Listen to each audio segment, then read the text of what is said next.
ท่านสาธุชนพุทธบริษัททั้งหลายที่ได้สดับรับฟังสาระเสียงธรรมทางสถานีวิทยุในคลื่น FM 104.50 เมกะเฮิรตซ์ในภาคบ่ายวันนี้เป็นวันเดือนเกี่ยงเหนือลง7 ค่ำเป็นวันแต่งวันดาวันที่จะได้เตรียมการทำบุญกับบรรดาพ่อแม่พี่น้องศรัทธาพุทธศาสนิกชนทั้งหลายหลังจากที่เอาท่านทั้งหลายได้ทำบุญกันมาในช่วงไตรมาส3 เดือนเรียกว่า1 พรรษาแล้วก็จะทำบุญกันต่อไปถึงเดือนยี่เพ็งเป็นการบำเพ็ญในพรรษาของล้านนาของเราจะกินต้านกัน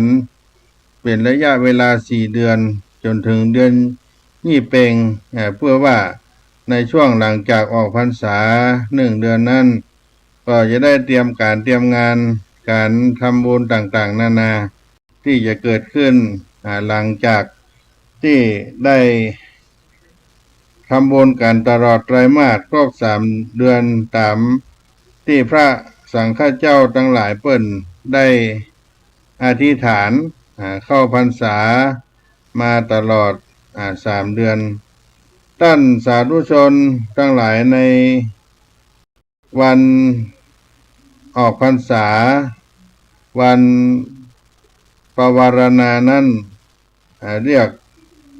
ที่เข้าใจกันก็คือเป็นวันสิ้นสุดที่ได้อยู่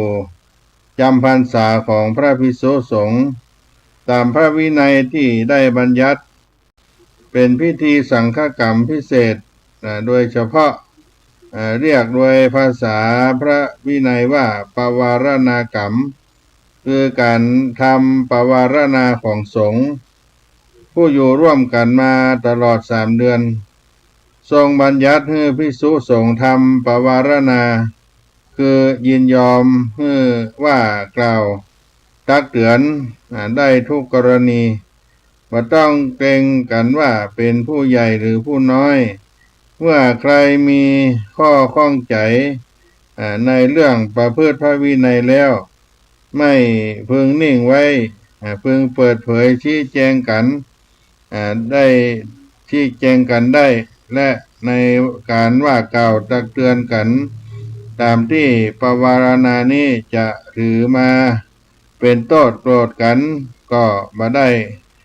การทำปวารณากรรมนี้ทำในวันสุดท้ายที่ครบ3 เดือนนับแต่พรรษาที่เราได้อธิษฐานเข้าพรรษาในเดือน10เหนือลง1 ค่ำที่พระสงฆ์ได้เข้าอธิษฐานจำพรรษาส่วนฆราวาสญาติโยมท่านสาธุชนทั้งหลายก็อธิษฐานในวันอาสาฬหบูชาใน3 เดือนที่ผ่านมาแล้วก็มาถึงวันที่7 ตุลาคมที่ผ่านมานี่ก็เป็นวันที่ทุกท่านได้อธิษฐานทำบุญครบรอบไตรมาส3 เดือนแก่พระภิกษุสังฆเจ้าผู้เป็นสงฆ์ในวัดวาอารามที่เฮาอยู่ดังนั้นพี่น้องท่านสาธุชนทั้งหลายพระสงฆ์เจ้าได้อยู่จำพรรษามาครบ3 เดือนในวันที่7 ตุลาคมก็ได้เป็นวันสิ้นสุดการอยู่จำพรรษาวันนี้พระสงฆ์ก็บ่ได้ทำอุโบสถกรรมคือการสวดพระปฏิโมกข์ฟังพระปฏิโมกข์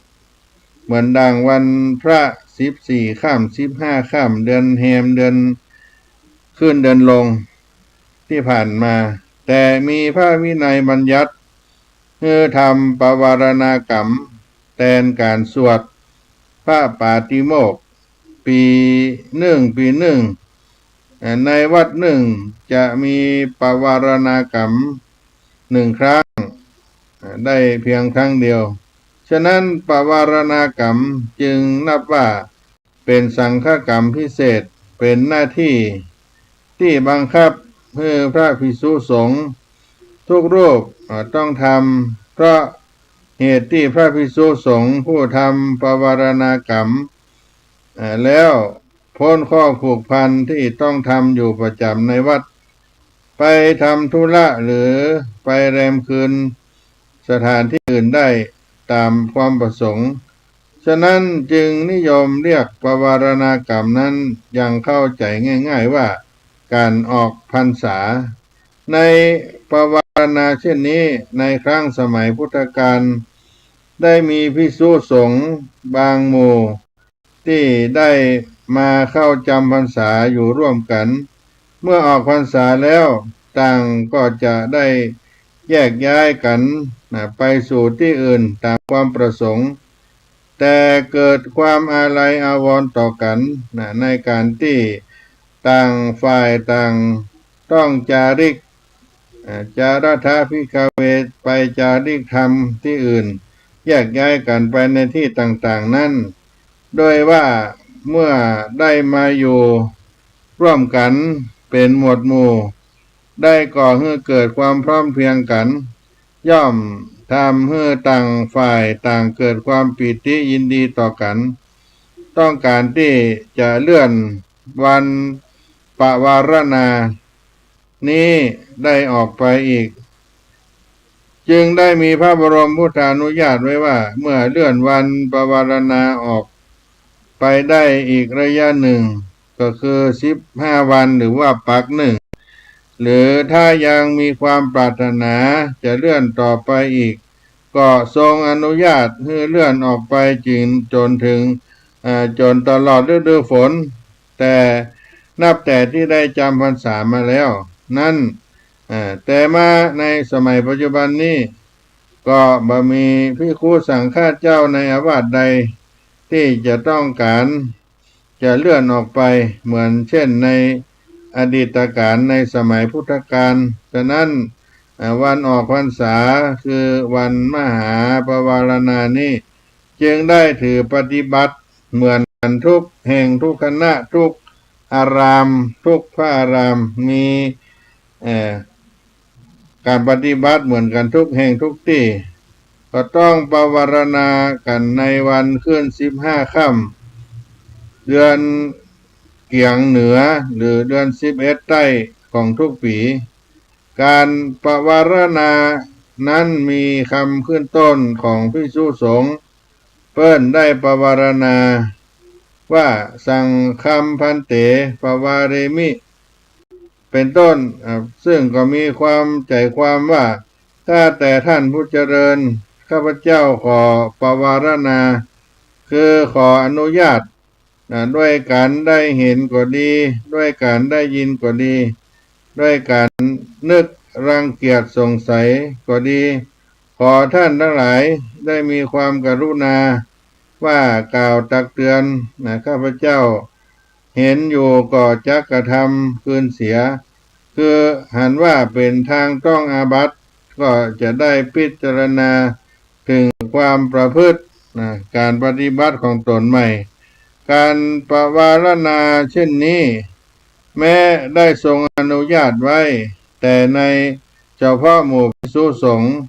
แต่ว่าทางคฤหัสถ์ทั้งหลายมีความยินดีใคร่จะปฏิบัติตามก็ได้คือคฤหัสถ์หมู่ใดคณะใดได้ให้อนุญาตแก่ผู้ที่อยู่ในที่ใกล้กันก็จะได้แลหันความประพฤติการปฏิบัติที่บกพร่องของตนแล้วได้ว่าได้กล่าวตักเตือนตนเพื่อตนจะได้ถือเป็นแนวทางปฏิบัติให้ดีงามและก็ถูกต้องต่อไปถ้าคฤหัสถ์หมู่ใดคณะใด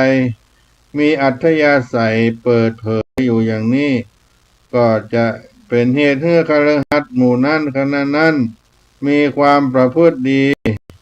ประพฤติชอบด้วยกายวาจาใจเรื่องการปวารณานี้ท่านสาธุชนทั้งหลายก็จะนำไปใช้ในสังคมของตนก็จะได้ประโยชน์อยู่มากมายเพราะว่าเป็นการเปิดโอกาสให้ว่ากล่าวตักเตือนกันพระสัมมาสัมพุทธเจ้าพระองค์ทรงสรรเสริญว่าเป็นทางแห่งความเจริญตัว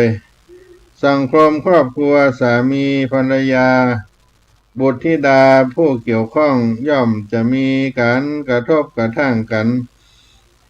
นักพ่องน้อยพ่องบ่นักก็น้อยถ้าหากว่าสามีเป็นคนสุรุ่ยสุร่าย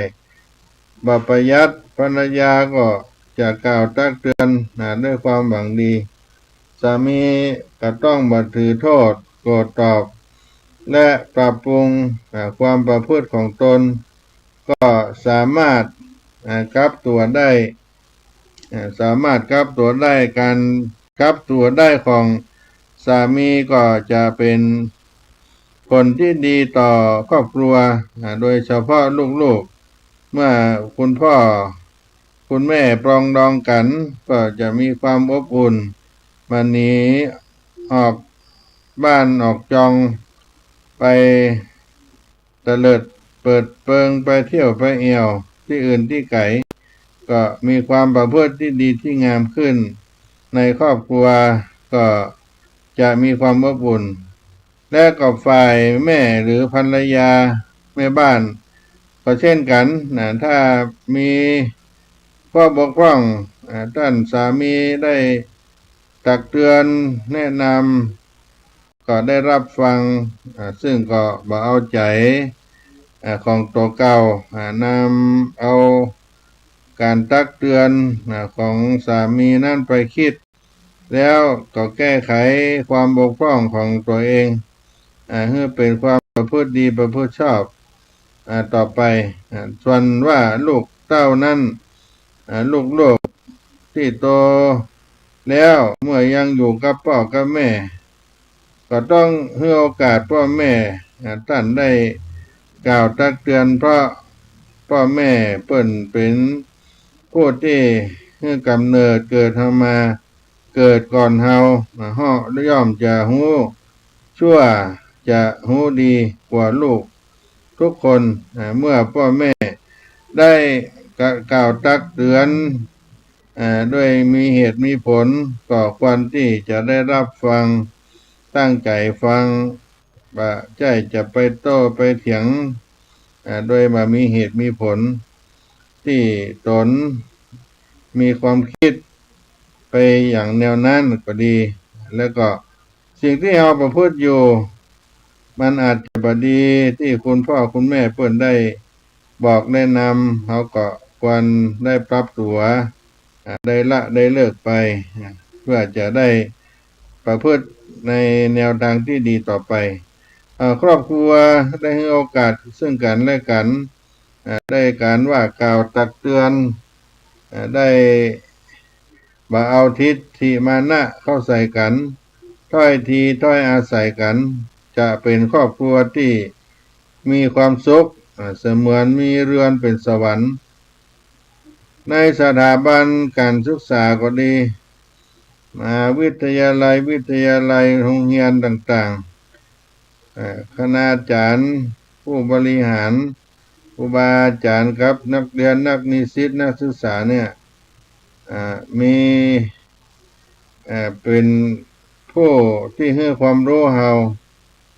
ในฐานะที่เฮาเป็นลูกศิษย์ก็ดีในสถาบันการศึกษาเป็นสังคมที่จะต้องสร้างบุคคลให้มีสมรรถภาพมีวิชาความรู้ความประพฤติดีประพฤติชอบตามระเบียบแบบแผนของสังคมตั้งแต่สังคมน้อยๆไปถึงสังคมที่เติบโตใหญ่หลวงขึ้นประเทศชาติบ้านเมืองการที่จะทำให้นักเรียนนักศึกษานิสิตต่างๆมีระเบียบวินัยของสังคมก็ สถาบันการศึกษานั้นมีความสัมพันธ์กันอยู่สองฝ่ายก็คือหนึ่งผู้ปกครองทางบ้านและครูอาจารย์ที่ในสถาบันการศึกษาทั้งสองฝ่ายก็ให้โอกาสซึ่งกันและกันถ้าครูบาอาจารย์พยายามแก้ไขข้อบกพร่องของนักเรียนครูบาอาจารย์พยายามแก้ไขข้อบกพร่องของนักเรียนซึ่งถ้าบาปรับตัวจะเป็นเหตุให้นักเรียนคนนั้นจะอนาคตอาจจะบดีมางามจะเสียอนาคตไปแต่พ่อแม่เข้าใจว่าครูบาอาจารย์มาได้หวังดีกับลูกของตนก็จึงมาให้ความร่วมมือมาให้ความร่วมมือกับท่านครูบาอาจารย์ในสถาบันการศึกษามีทิฏฐิมานะในใจตนเป็นคนมั่งคนมีก็ดีมีฐานะเป็นคนมีตระกูลคนมีตำแหน่งหน้าที่จากระดับกลางระดับสูงขึ้นไปอาศัยความมั่งมีความร่ำรวยหรือตระกูลสูงหรือตำแหน่งสูงไปข่มขู่ครูบาอาจารย์ที่เพิ่นได้แนะนำได้พยายามจะแก้ไขลูกของตัวเฮาที่ประพฤติอาจจะบรรทุกตามคันลองของธรรมครูบาอาจารย์เพิ่นก็จะหมดกำลังจิตกำลังใจไปตามความคิดของพ่อแม่แล้วก็คงจะปล่อยให้ไปเป็นตามยถากรรมของลูกถ้าคนที่คิดแบบพ่อแม่อย่างนี้มีมากบ้านเมืองเขาก็จะขาดคนมีศีลมีธรรมเป็นคนที่ขาดระเบียบวินัยความจริงเรื่องชาติตระกูลหรือชาติตระกูลนี้จะเป็นเครื่องวัดว่าคนที่เกิดในตระกูลนั้นต้องเป็นคนดีหมดเสี่ยงไปก็เป็นไปไม่ได้แม้ในวงงานอื่นๆก็เช่นกันทั้งผู้บังคับบัญชาผู้อยู่ใต้บังคับบัญชาก็ดีต่างก็ให้โอกาสแก่กันและกันบาดื้อรั้นด้วยทิฏฐิมานะต่างถ้อยทีถ้อยอาศัยกันอย่างพิษก็ช่วยกันแก้ไขให้มันถูกต้องเรื่องที่ถูกต้องแล้วก็ช่วยกันส่งเสริมให้มันดียิ่งขึ้นเมื่อทั้งสองฝ่ายยึดความถูกต้องเป็นหลักปฏิบัติความเจริญและความเจริญด้วยคุณธรรมและวัตถุธรรมก็จะเกิดตามมาเป็นการป้องกันภัยพิบัติทั้งภายในภายนอกได้เป็นอย่างดีทั้งนี้ก็เพราะว่าอาศัยการปวารณาคือการให้โอกาสแก่กันและกันว่ากล่าวเตือนกันว่ากล่าวตักเตือนตนดังที่มีบาลีที่ได้มีในพระพุทธศาสนาว่าอนุชานามิภิกขเววัสสังวัตถุวัฏฐานังภิกขุนังติหิฐาเนหิปวาเลตุงทิฏเถนวาสุเตนวาปริสังกายวาติข้าพเจ้าท่านทั้งหลายข้าพเจ้าขอประวารณาต่อคณะสงฆ์จะด้วยหันจะได้หันได้ยินได้นึกสงสัยว่าข้าพเจ้าทำผิดก็ตามก็ขอท่านทั้งหลายได้อนุเคราะห์ว่ากล่าวเตือนตนแก่ข้าพเจ้าเมื่อข้าพเจ้าทราบจะได้แก้ไขต่อไปเช่นนี้ก็เป็นข้อบัญญัติพระวินัยเพื่อให้เกิดความสามัคคีกันในหมู่คณะข้อปฏิบัติที่ทันสมัยเป็นข้อปฏิบัติที่ทันสมัยสมยิ่งสมควรที่พุทธศาสนิกชนสาธุชนจะนำไปในใจในการดำเนินชีวิตของสังคมของแต่ละท่านเป็นอย่างยิ่งในการปวารณาออกพรรษานี้ก็ อนุโมทนากับญาติโยมชื่นชมยินดีท่านพุทธศาสนิกชนทั้งหลายที่ได้ร่วมกิจกรรมในทางพระพุทธศาสนาด้วยเนื่องด้วยเทศกาลเข้าพรรษามา3 เดือนและออกพรรษาปวารณาถือว่าเป็นธรรมเนียมที่นิยมของชาวพุทธเราที่จะได้ปฏิบัติที่ชาวพุทธได้ทำได้ถูกต้องมีการทำบุญตักบาตรจัดภัตตาหารถวายพระภิกษุสงฆ์มีการฟังพระธรรมเทศนาเพื่อเจริญสติปัญญาการที่ท่านทั้งหลายได้มีใจที่ดีต่อพระพุทธศาสนาเช่นนี้ก็นับว่าเป็นเจ้าพุทธตัวอย่างที่ดีมากเลยทีเดียวเพราะว่าคนในสังคมปัจจุบันนี้ก็ค่อยมีเวลาในการที่จะได้เข้าวัดไปฟังเทศน์ฟังธรรมเหมือนแต่ในอดีตว่าหน้าที่การงานจะมารัดตัวประกอบกับว่าได้ใส่ใจในเรื่องเหล่านี้เท่าที่ควรจนถ้าเมื่อสังคมจะพูดเราขาดแคลนความสมดุลไปเลยเทศกาลในวันสำคัญทางศาสนาที่เวียนมาบรรจบในวันหนึ่งถือว่ามีความหมายมากต่อชีวิตของเจ้าพูดอย่างยิ่งอย่างเราท่านเพราะในวันนั้นเป็นวันการแสดงออกซึ่งความเป็นพุทธมามกะที่สมบูรณ์อย่างแท้จริงที่อาตมาภาพได้ยกเรื่องบวารณาได้มากล่าวมาอู้กันกับท่านทั้งหลายก็เป็นการได้มาลืมมาย้ำคือความสำคัญบวารณาได้ก็เป็นผลสืบเนื่องในการปฏิบัติหน้าที่ของเจ้าพุทธฉะนั้นก็ขอให้ทุกท่านได้กินได้ตันได้บำเพ็ญทานศีลภาวนาที่ผ่านมาแล้วก็ได้ทำด้วยจิตใจอันศรัทธาในพระพุทธศาสนาได้มีพลานิสงส์เกิดเป็นผลบุญทั้งชาตินี้และก็เกื้อหนุนให้แก่ทุกท่านในภายไปหน้าได้บำเพ็ญกุศลเจตนาตามประเพณีและคำสอนในทางพุทธศาสนาแล้วก็ถือการว่ากล่าวตักเตือนเอาไปใช้ในชีวิตประจำวันของชาวบ้านให้การกล่าวเตือนกันได้แนะนำกันได้อภัยซึ่งกันและกันว่าถือโทษบ่โกรธเคืองกันก็เป็นวันสันติสุขของเฮาท่านทั้งหลายถ้าทำกันได้ทั่วบ้านทั่วเมืองก็จะเป็นทั่วโลกได้เลยทีเดียวรถดังเปลวเทียนที่ให้แสงธรรมของพระพุทธองค์ได้สว่างไสวไปทั่วโลกและก็มั่นคง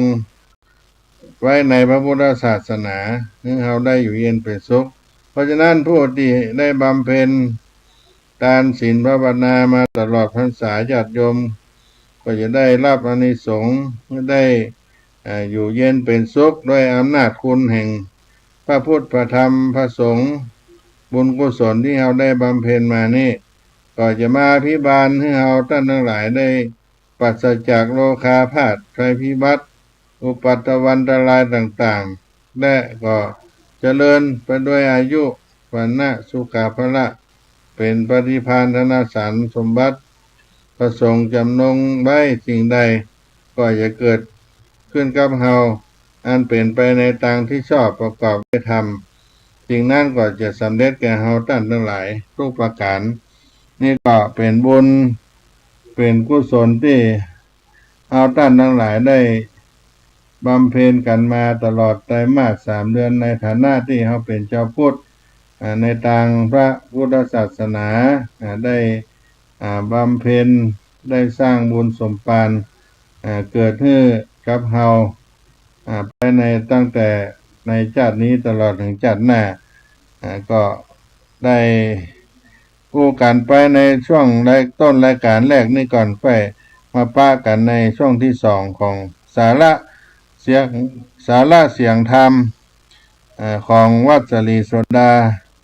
พระอารามหลวงพระธรรมจาริกทั่วทุกพื้นที่ในภาคเหนือล้านนาไทยของเฮานี่ก็พากันสักกรรมก่อนนอญาติโยมท่านสาธุชนเขาจะได้มาอู้กันในช่วงที่สองต่อไปนอ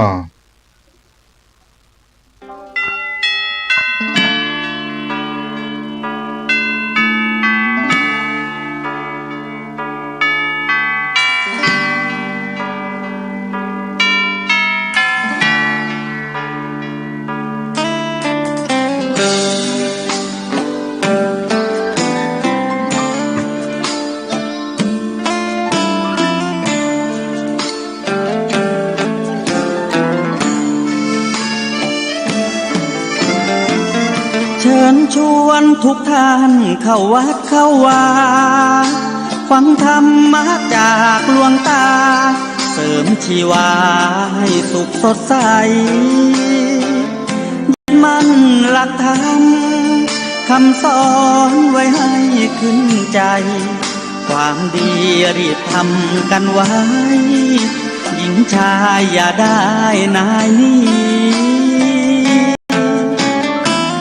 เชิญชวนทุกท่านเข้าวัดเข้าวาทำบุญด้วยจิตศรัทธาบุญพาให้เราสุขีจะทำการใดนำใช้ในสิ่งดีดีทำบุญให้ทานวันนี้ไม่มีใครว่าใครชังสมัยก่อนประทับใจปู่ย่าตายายวันพระไม่เคยเบื่อหน่ายจำได้ไม่ลืมสักครั้งเหตุใดวันนี้มีคนเข้าวัดน้อยจังอยากให้เหมือนก่อนอีกครั้งฝากความหวังกับคนรุ่นใหม่เชิญชวนทุกท่านเข้าวัดเข้าวารับศีลรับพรหลวงตาเสริมคุณค่าให้กับจิตใจกระทำความดีเรื่องนี้ไม่ต้องอายใครว่างจากการงานเมื่อใดเชิญชวนท่านไปทำบุญ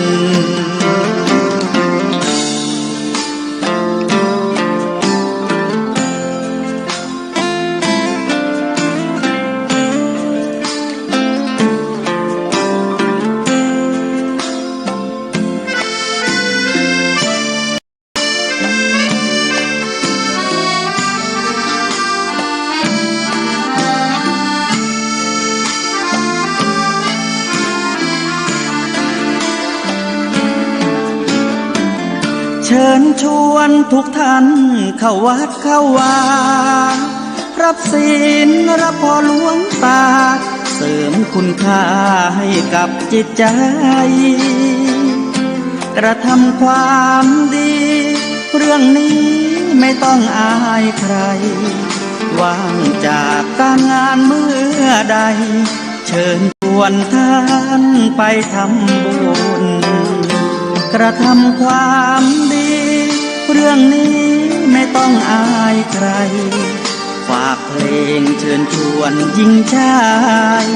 อย่าอายเรื่องการทำบุญ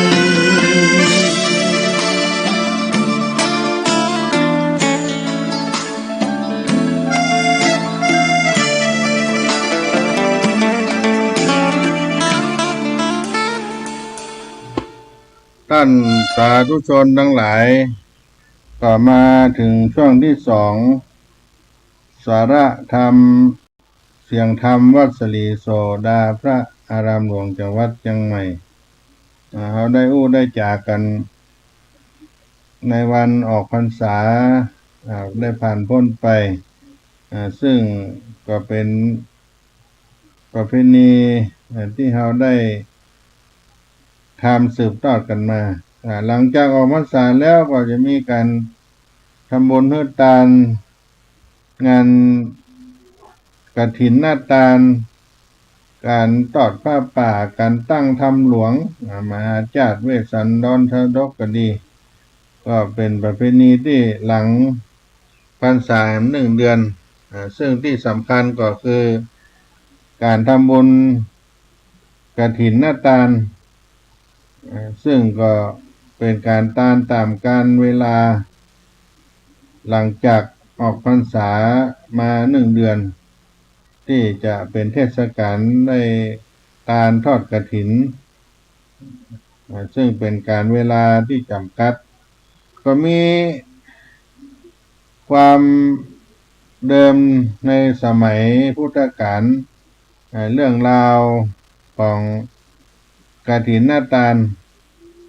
การถวายผ้ากฐินก็ดีในอดีตการที่พระพุทธองค์สมเด็จพระสัมมาสัมพุทธเจ้าพระองค์ประทับอยู่ที่พระเชตวันมหาวิหารอารามที่อนาถปิณฑิกะคหบดีได้สร้างถวายในสาวัตถีประเทศอินเดียทั้งนั้นก็มีภิกษุเมืองปาถาหรือว่าปาวา30 รูปล้วนทรงธุดงคกุลสมบูรณ์ด้วยศีลาจารวัตรได้เข่งครัดในพระธรรมวินัย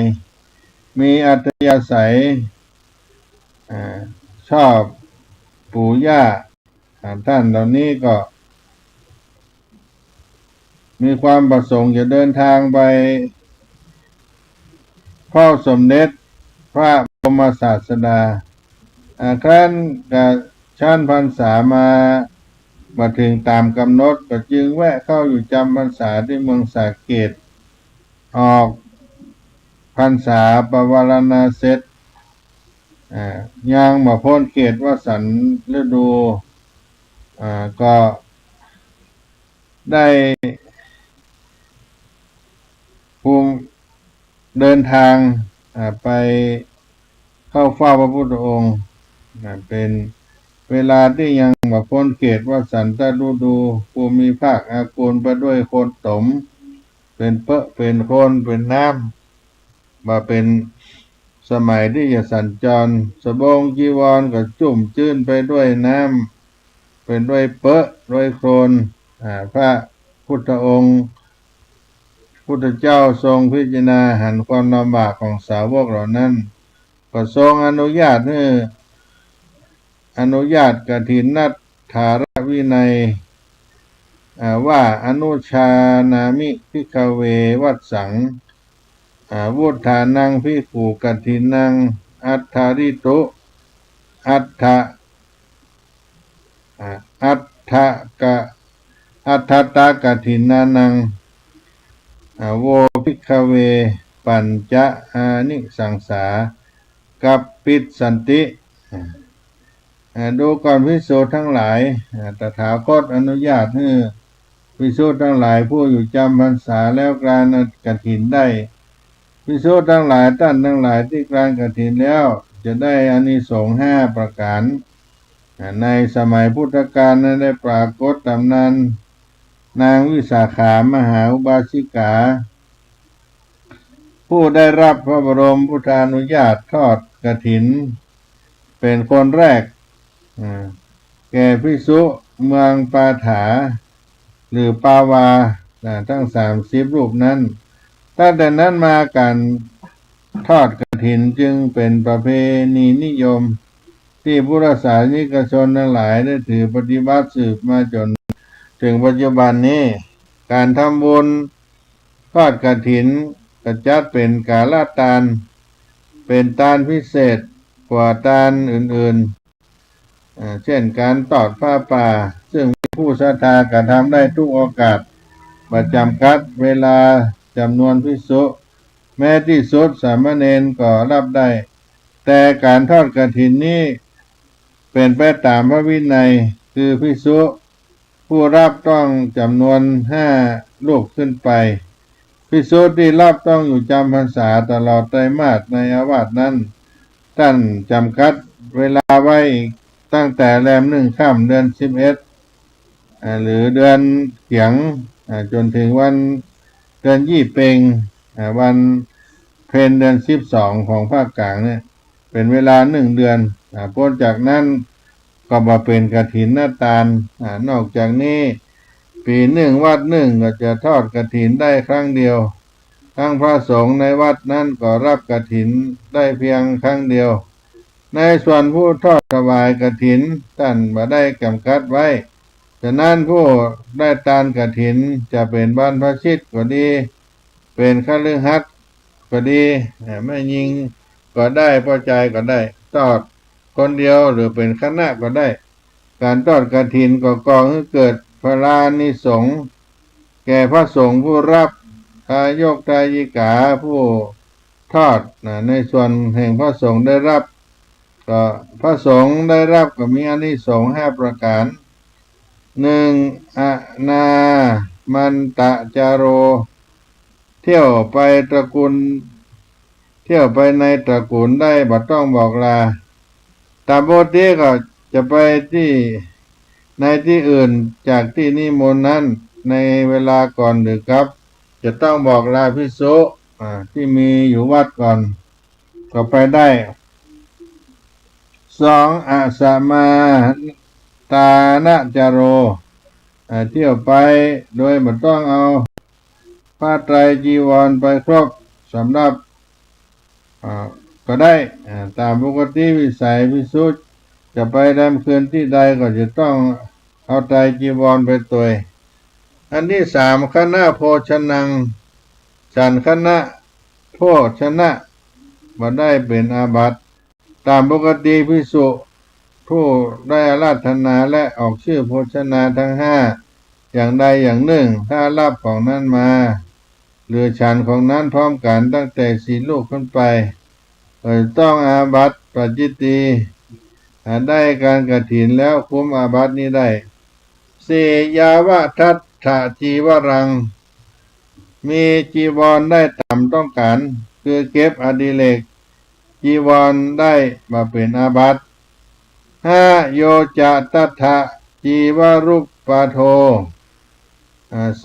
เนสังพระวิสติจีวร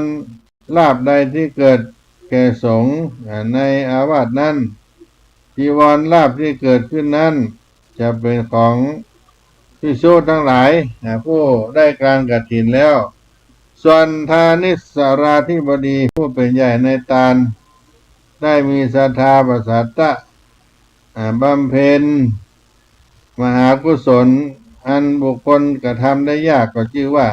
ได้พลานิสงส์ยิ่งใหญ่มีทั้งตนสังคมประเทศชาติศาสนาได้เป็นสาธารณทายาท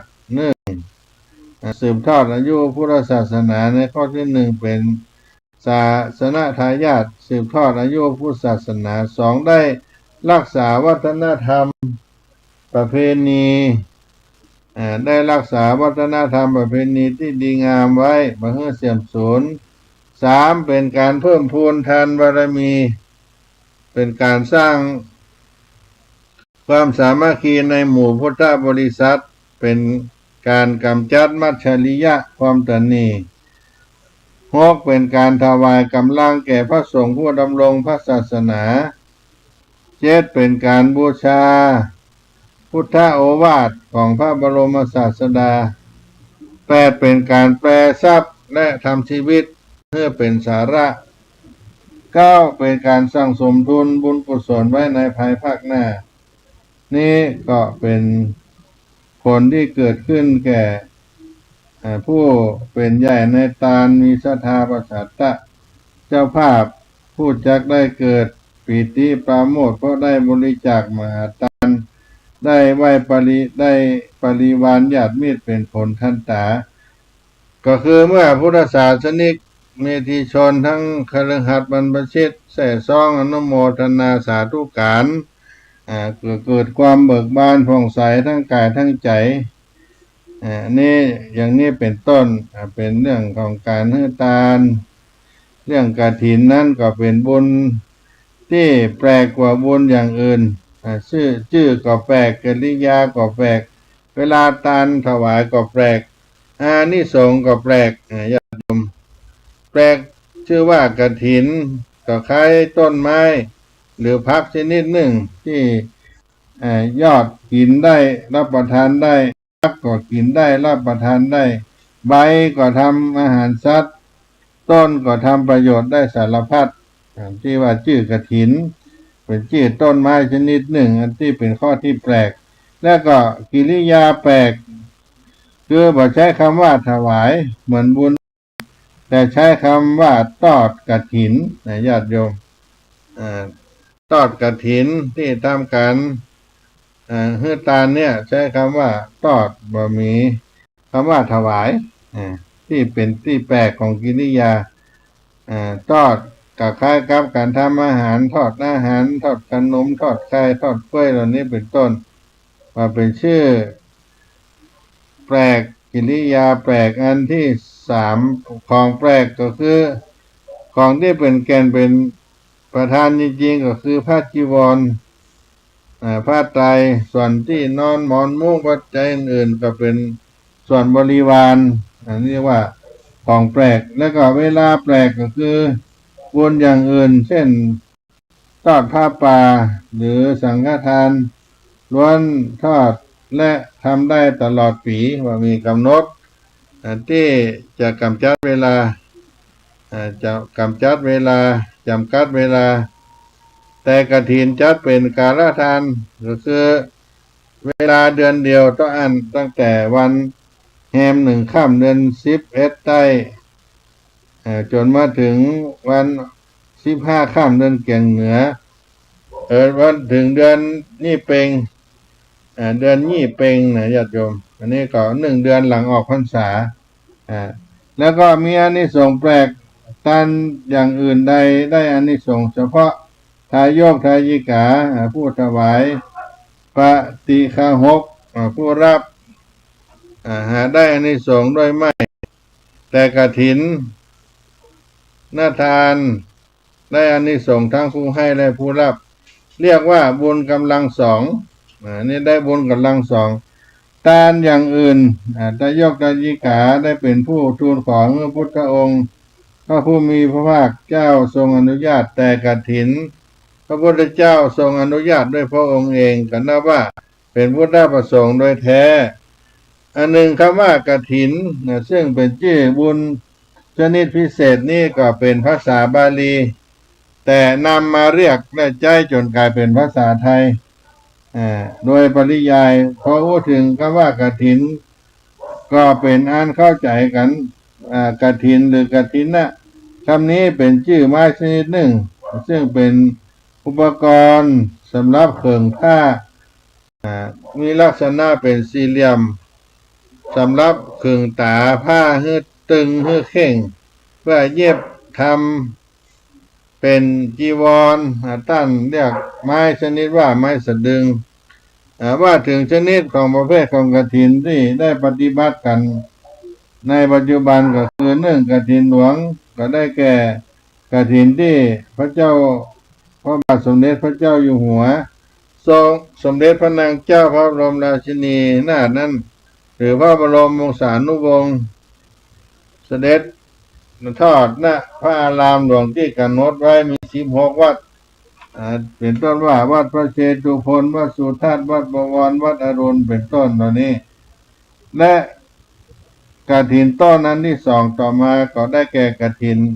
ที่พระมหากษัตริย์ทรงมีพระราชทานสละพระราชทรัพย์เสด็จทอดหน้าวัดใดวัดหนึ่งตามพระราชอัธยาศัยโดยบ่ได้จำวัดว่าวัดหลวงหรือวัดลาด3เป็นพระราชทานก็ได้แก่กฐินที่พระมหากษัตริย์พระราชทานให้ส่วนราชการกระทรวงทบวงกรมหรือว่าหน่วยงานเอกชนบริษัทห้างร้านคหบดีพ่อค้าประชาชนนี่ผู้มีศรัทธานำไปทานไป ทอดถวายยังอารามหลวงแห่งใดแห่งหนึ่งทั่วราชอาณาจักรที่วัดประยุนวงศาวาดวรวิหารวัดพิชยติการามแล้วก็วัดกัลยาณมิตรแทนพระองค์อันที่สี่ก็เป็นกฐินราชได้แก่กฐินที่ราษฎรมีศรัทธาจัดขึ้นเป็นการส่วนตัวแล้วก็นำไปทอดหน้าที่ใดวัดหนึ่งซึ่งเป็นวัดราชหรือวัดที่ราษฎรสร้างขึ้นอันที่ห้ากฐินสามัคคีก็เป็นกฐินที่บุคคลผู้มีศรัทธาร่วมแรงร่วมใจสละทรัพย์จัดขึ้นแล้วก็นำไปทอดยังวัดที่ตนมุ่งหมายมีเจตเป็นปัจเจกชนแต่จัดเป็นคณะบุคคลอีกประการหนึ่งความพิเศษของบุญกฐินนี้แม้มีข้อแม้ว่าจะจำกัดหลายประการความพิเศษของบุญกฐินก็คือมีข้อแม้และจำกัดหลายประการอาทิตย์หนึ่งจำกัดประเภททานต้องเป็นสังฆทานอย่างเดียวเฉพาะเจาะจงผู้ใดผู้หนึ่งว่าได้สองจำกัดเวลามีเวลาสำหรับการถวายการทอดถวายในระยะเพียง1 เดือนและพระที่รับกฐินก็จะต้องครองเสร็จภายในวันนั้นสามจำกัดไทยธรรมของทานก็คือเป็นผ้าไตรจีวรที่ตัดเย็บไตรจีวรเป็นสังฆาทิเป็นผ้าไตรจีวรสบงเหล่านี้นอกจากนั้นก็เป็นบริวารนี่คือจำกัดไตรธรรมและก็จำกัดผู้ที่รับต้องจำพรรษาในอาวาสนั้นโดยไม่ขาดพรรษาตลอดไตรมาสแล้วก็มีจำนวน5 รูปขึ้นแล้วก็จำกัดคราวปีหนึ่งก็มีครั้งเดียววัดหนึ่งก็จะรับซ้ำซ้อนกันบ่ได้จะรับกฐินซ้ำซ้อนกันนั้นบ่ได้แล้วก็จำกัดคราวปีหนึ่งก็จะมีครั้งเดียวญาติโยมบุญกฐินจะรับซ้อนกันบ่ได้เป็นบุญพิเศษบุญสละบุญสามัคคีบุญศักดิ์ศรีบุญศักดิ์สิทธิ์บุญพิเศษอันที่หนึ่งสละเวลาน้ำพักน้ำแรงน้ำเงินบำเพ็ญกุศลบุญสามัคคีพร้อมใจกันบอกเพื่อมีขึ้นด้วยน้ำใจอันงามบุญศักดิ์ศรีประกาศความเป็นบุตรเป็นพุทธศาสนิกชนของศาสนาแล้วก็บุญศักดิ์สิทธิ์ก็เพราะบุญที่เป็นที่พึ่งเป็นกัลยาณมิตรเป็นเงาฟ้าตามตัวเป็นทุนหนุนชีวิตเพราะกฐินเป็นบุญพิเศษมีความแตกต่างจากบุญอย่างอื่นแล้วก็มีอานิสงส์มากเช่นนี้เมื่อถึงฤดูการทอดกฐินก็จึงมีผู้นิยมทอดกฐินกันมากเพราะชาวไทยเรานั้นปรากฏว่ามีการชอบทำบุญที่นิยมการต้านกฐินมาแต่ช้านานที่เกิดขึ้นในเมืองไทยของเราตั้งแต่อดีตการที่ผ่านมาแม้ในกรุงศรีอยุธยาธนบุรีและนาฏศิลป์คนไทยก็ช่วยกันเชิดชูทอดผ้ากฐินเป็นพิธีบุญอันสำคัญและประจำปีตลอดมาพระบาทสมเด็จพระเจ้าอยู่หัวพระบรมวงศานุวงศ์ก็เสด็จไปตลอดถึงการถวายเป็นพระราชกุศลพระราชจริยวัตรบ่มีเว้นโดยเสด็จพระราชดำเนินพระราชทานผ้ากฐินนาทานด้วยพระองค์เองพ้องพระราชทานนี้กระทรวงทบวงกรมต่างๆนำไปทอดถวายพ้องอันนี้คณะบุคคลที่ได้รับผ้ากฐินพระราชทานแล้วก็จะได้บริจาค สมทบด้วยทรัพย์ด้วยการบริจาคเสด็จตามพระราชกุศลศรัทธากฐินประเภทนี้ก็จึงเรียกว่ากฐินหลวงหรือกฐินพระราชทานนอกจากนี้ก็ยังมีเอกชนต่างๆไปทำบุญทั่วบ้านทั่วเมืองที่ได้สมาคมห้างร้านบริษัทคณะสามัคคีเป็นเจ้าภาพและตามวัดวาต่างๆแล้วก็ทอดกฐินตามวัดต่างๆไปทั่วอาณาจักรท่านทั้งหลายกฐินนี่ก็จัดเป็นกฐินราษฎรกฐินราษฎรก็คือบ่ใช่กฐินหลวงแต่เวลาเรียกก็เรียกกฐินเฉยๆเป็นอันที่ฮู้กันการทอดกฐินจะเป็นส่วนบุคคลหรือจะเป็นคณะก็เรียกว่าสามัคคีก็ตามล้วนเป็นการพัฒนาชาติสืบพระศาสนารักษาสังคมชื่นชมบารมีทั้งก็เป็นการเพิ่มพูนบุญกุศลและความสุขให้แก่ชีวิตที่พุทธภาษิตว่าสุขโขปุญญัสสะอุจจโยการสั่งสมบุญนำสุขนำมาซึ่งความสุขที่ได้กล่าวไปดังนี้วัตถุประสงค์ความมุ่งหมายในการทอดกฐินก็คือเพื่ออนุเคราะห์ภิกษุสงฆ์ตามพระวินัยเพื่อรักษาประเพณีที่เรา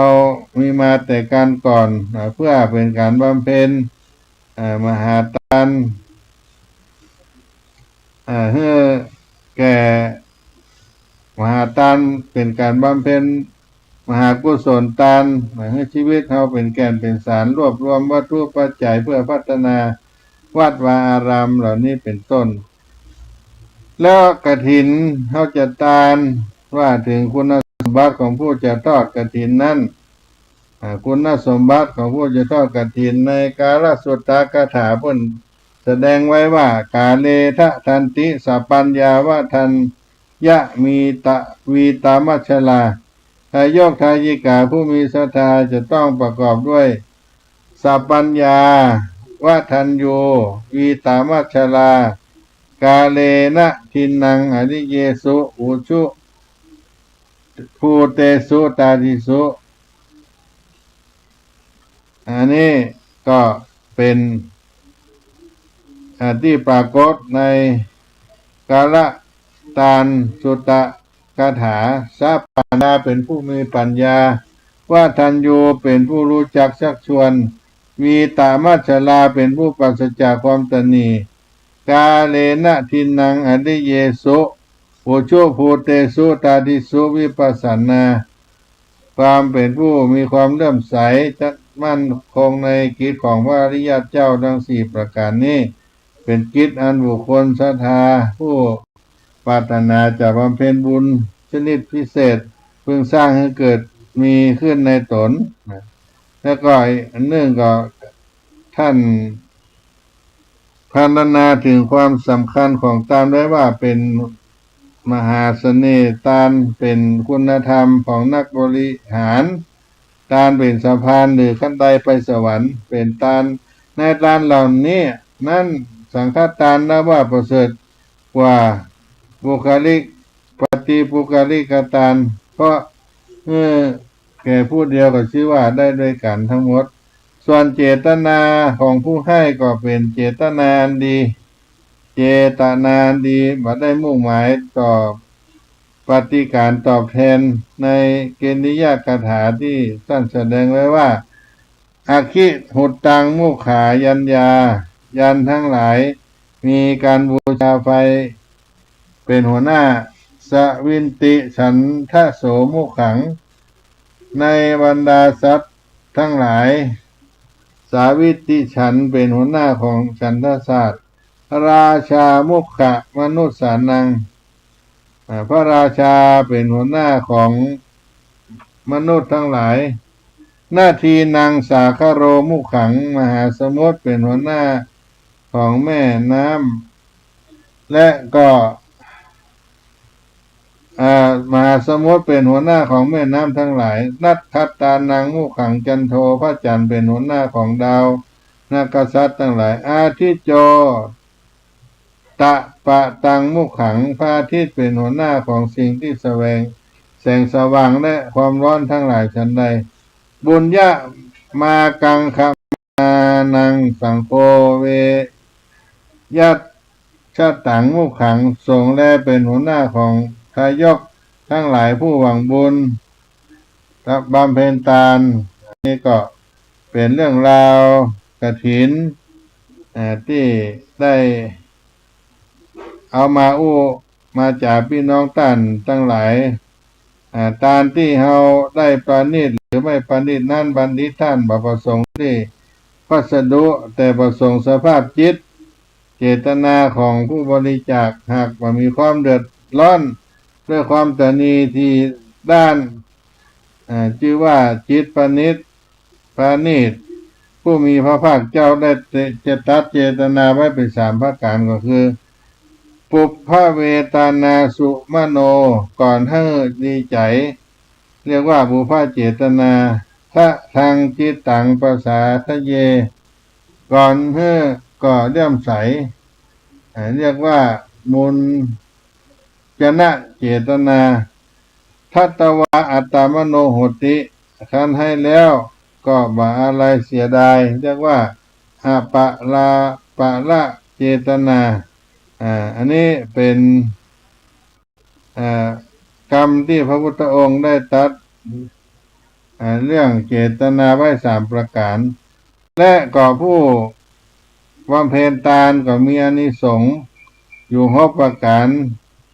พระหุโนชนะสาปิโยโหติมานาโปผู้ให้ทานย่อมเป็นที่รักที่พอใจสันโตปริสุสันโตสัพพุริสาพระชันติสัตตบุรุษผู้สงบระงับทั้งหลายย่อมคบหาสมาคมกัลยาโนกิตติสัตโตอัปพุคะสันติกิตติทรัพย์อันดีงามย่อมฟุ้งกระจรไปคิหิธรรมาอะนะปัคคโตโหติเป็นผู้ไม่ปราศจากคุณธรรมของคฤหัสถ์วิสาลโตอุปสังกมิติอมังกุภูโตเป็นผู้แก้วกล้าบ่เก้อและกายสะเพตาปรัมมรณาสุขติงสุขังโลกังอุปสติเมืองหน้าและร่างกายแตกสลายไปย่อมเข้าถึงสุคติโลกสวรรค์อันนี้ก็เป็นพัฒนาถึงอานิสงส์การบำเพ็ญทานของผู้บำเพ็ญทานไว้6ประการญาติโยมได้ฟังที่อาตมาได้มามาจากันก็เป็นสิ่งที่ได้เอามาปั่นมาฝากพี่น้องท่านสาธุชนทั้งหลายได้สดับรับฟังยามบ่ายในวันนี้ก็เป็นเวลาที่ได้มาพบกับพี่น้องท่านผู้ฟังทั้งหลายในวันนี้วันพรุ่งนี้เป็นวันศีลวันพระวันธรรมสวนะก็ปากันเข้าวัดเข้าวากฐินทานเกิดขึ้น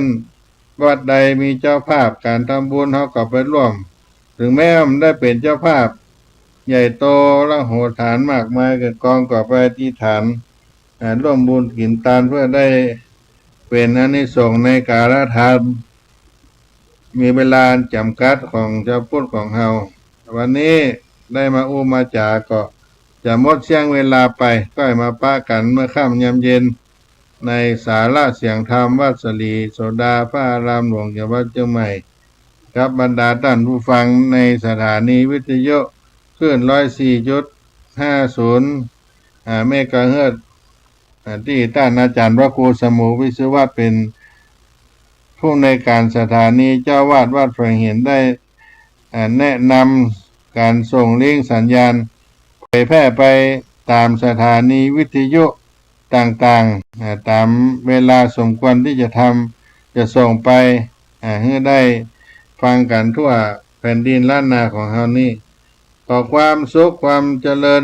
จงได้มีแก่พี่น้องท่านสาธุชนพุทธบริษัททั้งหลายในโอกาสนี้จัตตาโลธรรมาวัฏันตุอายุวันโนสุขังพลัง